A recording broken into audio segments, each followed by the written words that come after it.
भारत के लिए सबसे बड़ी चिंताओं में से एक है पाकिस्तान से उत्पन्न होने वाला आतंकवाद। दशकों से भारत इस मुद्दे को वैश्विक मंचों पर उठाता रहा है, लेकिन कई बार उसे ये महसूस हुआ कि उसके रणनीतिक साझेदार भी इस खतरे को उतनी गंभीरता से नहीं लेते हैं जितनी अपेक्षा की जाती है। यही चिंता अब नई अमेरिकी रिपोर्ट में भी सामने आई, जिसने भारत अमेरिकी संबंधों की जटिलता को एक बार फिर से उजागर कर दिया है।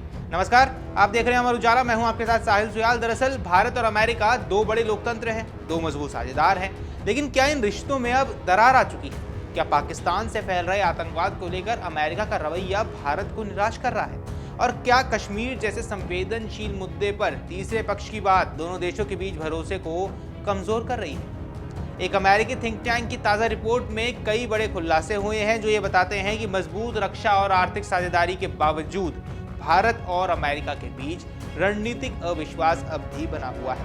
तो आखिर क्या है ये मतभेद? क्यों अमेरिका को भारत की रेड लाइंस का सम्मान करने की सलाह दी गई है और आने वाले समय में ये रिश्ते किस दिशा में जाने वाले हैं? इन्हीं तमाम सवालों के जवाब जानेंगे इस रिपोर्ट के जरिए, विस्तार से आपको समझाएंगे। तो चलिए इस वीडियो को शुरू करते हैं। अब दरअसल पिछले कुछ वर्षों में वैश्विक राजनीति का परिदृश्य तेजी से बदला है। एक तरफ हिंद प्रशांत क्षेत्र में शक्ति संतुलन को लेकर नई रणनीतियां बन रही हैं, तो दूसरी तरफ आतंकवाद, व्यापार और भू राजनीतिक हितों के टकराव ने बड़े देशों के रिश्तों को जटिल बना दिया है।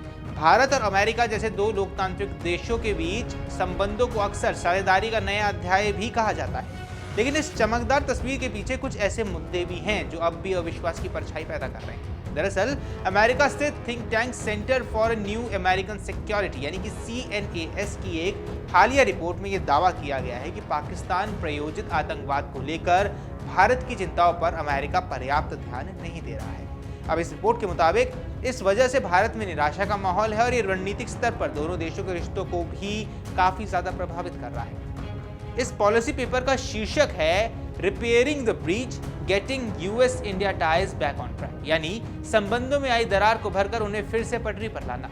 अब इस रिपोर्ट में साफ तौर पर कहा गया है कि 2025 में भारत और अमेरिका के रिश्तों में जो तनाव पैदा हुआ था वो पूरी तरह खत्म नहीं हुआ है। हालांकि 2026 की शुरुआत में कुछ सकारात्मक कदम जरूर उठाए गए, लेकिन विश्वास बहाली की प्रक्रिया अभी भी अधूरी है। इस रिपोर्ट में लिसा कार्टेज, कीर्ति मार्टिन और सितारा गुप्ता जैसे विशेषज्ञों ने मिलकर तैयार किया है। इनका मानना है कि भारत अमेरिका संबंधों में मौजूदा दरार केवल एक मुद्दे तक सीमित नहीं है, बल्कि इसके पीछे कई परतें हैं जिनमें आतंकवाद, कश्मीर व्यापार और रणनीतिक प्राथमिकताएं शामिल हैं। अब इस रिपोर्ट की मान ले तो 2025 में दोनों देशों के रिश्तों में गंभीर तनाव देखने को मिले थे। इसके पीछे एक बड़ा कारण भारत पाकिस्तान के बीच संघर्ष विराम को लेकर अलग अलग दृष्टिकोण थे। इसके अलावा अमेरिका द्वारा भारतीय वस्तुओं पर लगाए गए भारी भरकम टैरिफ ने भी रिश्तों में खटास बढ़ा दी।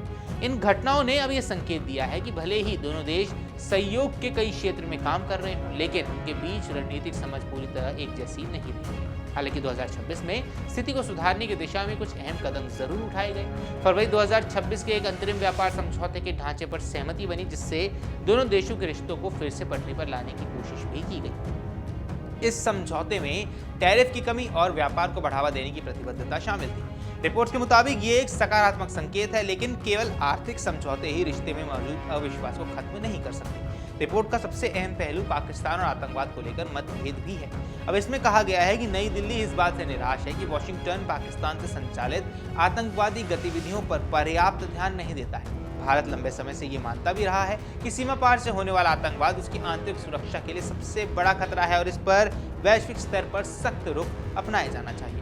इसके साथ ही इस रिपोर्ट में कश्मीर मुद्दे का भी जिक्र किया गया है। भारत का स्पष्ट रुख रहा है कि कश्मीर एक आंतरिक मामला है और इसमें किसी तीसरे पक्ष की मध्यस्थता स्वीकार नहीं की जाएगी। रिपोर्ट्स में चेतावनी भी दी गई है कि अगर अमेरिका की ओर से इस मुद्दे पर मध्यस्थता के संकेत दिए जाते हैं तो इसमें दोनों देशों के बीच विश्वास और कमजोर हो सकता है। इसलिए सिफारिश की गई है कि अमेरिका को भारत की रेड लाइंस का सम्मान करना चाहिए और इस संवेदनशील मुद्दे से दूरी बनाए रखनी चाहिए। अब जहां एक तरफ मतभेद है, वहीं दूसरी तरफ सहयोग के कई क्षेत्र भी तेजी से मजबूत हो रहे हैं।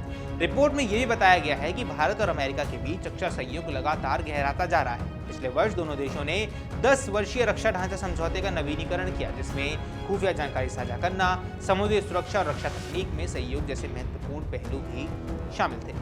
अब आर्थिक और तकनीकी क्षेत्र में भी साझेदारी मजबूत हो रही है। ऊर्जा, महत्वपूर्ण खनिज, फार्मास्यूटिकल्स और उन्नत प्रौद्योगिकियां जैसे कृत्रिम बुद्धिमत्ता और सेमीकंडक्टर दोनों देशों के लिए प्राथमिकता वाले क्षेत्र भी बन चुके हैं। इसके अलावा भारत में डिजिटल इंफ्रास्ट्रक्चर और डेटा सेंटर में अमेरिकी निवेश को भी दीर्घकालिक रणनीतिक साझेदार के रूप में देखा जा रहा है। इस रिपोर्ट में यह कहा गया है कि भारत द्वारा परमाणु ऊर्जा क्षेत्र में किए जा रहे सुधार और महत्वपूर्ण खनिजों में निवेश वैश्विक आपूर्ति श्रृंखला को मजबूत बनाने में अहम भूमिका भी निभा सकते हैं, खासकर ऐसे समय में जब भारत और अमेरिका दोनों ही चीन पर अपनी निर्भरता कम करने की कोशिशों में लगे हुए हैं। ये सहयोग और भी ज्यादा यहाँ महत्वपूर्ण हो जाता है। लेकिन इन सभी सकारात्मक पहलुओं के बावजूद रिपोर्ट एक गंभीर चेतावनी भी देती है। अब आपको बताते हैं आखिर ये चेतावनी क्या है। इस चेतावनी में यह कहा गया है कि जब तक राजनीतिक और रणनीतिक स्तर पर मौजूद अविश्वास को दूर नहीं किया जाता है, तब तक ये उपलब्धियां लंबे समय तक नहीं टिक पाएंगी। आतंकवाद रोधी सहयोग को फिर से प्राथमिकता देने की जरूरत बताई गई है,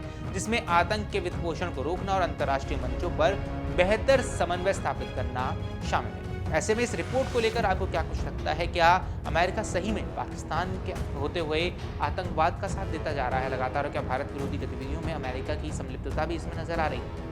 आपको क्या कुछ लगता है? हमें कमेंट सेक्शन पर जरूर बताएं। फिलहाल इस वीडियो में इतना ही। नमस्कार। अगर आप ये वीडियो YouTube पर देख रहे हैं तो हमारे चैनल को सब्सक्राइब कर बेल आइकन दबाएं, और Facebook पर देख रहे हैं तो हमारे पेज को लाइक करें।